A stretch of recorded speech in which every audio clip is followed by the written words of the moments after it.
Colonel John Chivington, known as the Fighting Parson and head of the 1st Colorado Cavalry, told a gathering of church deacons, "It is simply not possible for Indians to obey or understand a treaty. To kill them is the only way we will ever have peace and quiet." Later that same year, he led 700 soldiers on a surprise raid against a peaceful band of Cheyenne who were camped along Colorado's Sand Creek. Just before the dawn attack, he told his men, "Kill them all, children as well. Nits make lice." 400 people, mostly women, children, and elders, were murdered that day as an American flag and a white flag of peace flew high over the camp's tallest teepee. As tribe after tribe was successfully depopulated, demoralized, and imprisoned on reservations, political winds shifted and extermination began to fall out of favor. Assimilation became a new byword of a concerned citizenry, and so an educational model to make Indians into imitation white men was proposed. The centerpiece of this plan was the Indian boarding school system designed by former Indian fighter Captain Richard Pratt. His motto, "Kill the Indian, save the man," was the central philosophy which destroyed Indian families and societies by sexually violating man. Was the central philosophy which destroyed Indian families and societies by sexually violating and brainwashing generations of Indian children into believing that their language, culture, clothing, and their very identity was evil. In actuality, the effect of the boarding schools was far more devastating and far-reaching than its creators ever conceived. It is now recognized that the boarding school experience has affected multiple generations of Indian people with such symptoms as alcoholism, drug abuse, incest, sexual abuse, and other major dysfunctions. Almost every Indian person alive today, no matter how successful, carries the residual psychological scars of yesterday and must grapple with the question, when it's all over, will I be Indian or white?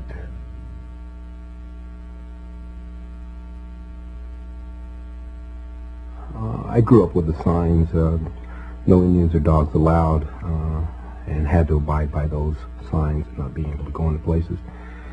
And so from the very time I was very small, I think that I learned that you had to be strong in order to be an Indian.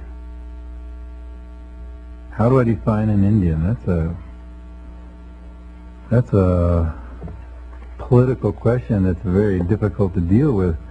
Traditionally, the Apache people didn't have a definition of who was Indian. I'm the only person that doesn't claim to be American Indian, because American Indian is only 500 years old, but I was here before Columbus. So that doesn't make me American Indian. So I'm a non-Indian, no, I'm a non-American. Today, America, nobody knows what America is, or nobody knows what Indian means. So the only Indian that was defined by Congress is primitive or North American Indian. But then what is primitive? Anything that goes by itself is primitive, but when you put a fence around it, it's not primitive anymore. So then what is Indian? 93rd Congress changed its tune to what is Indian to who is Indian, so only half will be regarded as Indian. So American Indian cannot be defined as a nation. So American Indian, as long as we're labeled American Indian will be written never, never, and never be recognized as a nation. So I think there's another way to look at that whole issue of what is Indian and what, the word, or what we call ourselves, is en Dios, meaning in God, that the people that he encountered we're godlike. We're very pure. And that M Dios became Indio, which became Indian. We have lost so much blood, and so many of us have died over the name Indian, that he says we've earned it. And we've earned that name with our blood. I find the word Native American offensive to me. It's like, here's a nation of people that enslaved my people, stole my culture, tried to beat it out of me, and now they're going to include me. And I don't mean to sound unpatriotic, I'm a veteran, but they're saying now you can call yourself a Native American. I'm not, I'm an Aboriginal, indigenous person. I know I'm not white. I tried to be white, and I couldn't do it, and they didn't want me. Because I'm not white. I'm culturally Apache. I relate to my tribe closer than any other human beings on this world. I know who I am, and I know my blood. I don't have to read in a book that somebody wrote at some fort somewhere long back in history to tell me who I am. And I don't have to have a number to tell me that I am an Indian. Well, to me, I don't care if I'm 164th or 1/300 and whatever, or what, or 1/1000 something. There's a lot of our little kids that are, there could be 4 different tribes. And, well, now, which one of these means more to you? There's one of them there that means a lot more to you than the others, I feel. Being Indian is not being part. If you're Indian, you're Indian. You're not just, a part white or a part Hispanic or anything else. You're Indian because that's how you feel. When you grow up and you have an Apache mother or a Comanche or whatever, if she's 15 tribes, but she sings the lullabies to you of whatever tribe she feels, she knows, then you're going to feel the dominance of that in your life. She knows, then you're going to feel the dominance of that in your life. It's kind of like that's going to be your choice. As Indian people, we have the responsibility to care for our own, to care for our young, take them in no matter what blood they have. If they're ours, they're ours. That's a simple answer. You can't say, you aren't enough of me, so find your own way. That's not what it's all about. We brought them into this world. So what happens when this young guy comes up to the drum and he looks black and he says, my father is such and such and my mother is such and such and I'm Indian? What do you say? And I want to learn the song. What do you say to him? And he said, you better make a place on the drum for him and have him sit because he's one of us.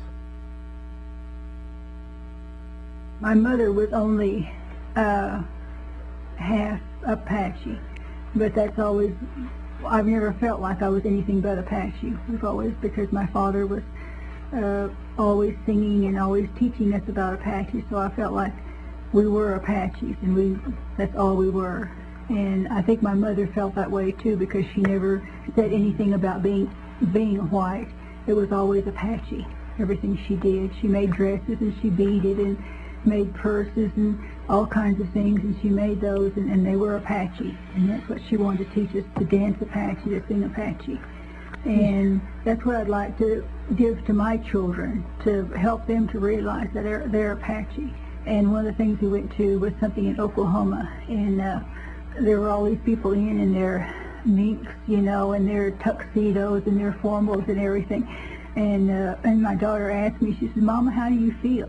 You're wearing an Apache dress, and all these other people are all dressed up. I said, I feel like I'm the most beautiful person here. I said, because I'm Apache. And that's the way I feel.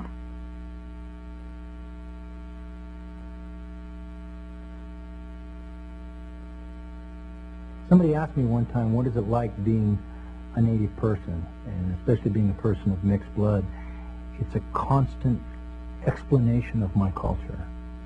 I mean, I'm totally amazed at how much the non-Indian population knows about my existence.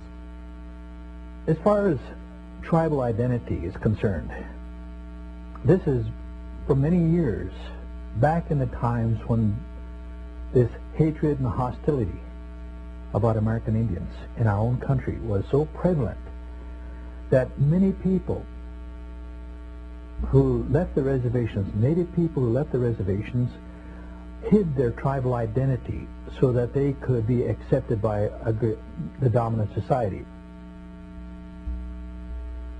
Because Indians were being relocated to the cities by the thousands to empty the reservations so that the termination policy could be effected, we suddenly had an explosion of urban Indians.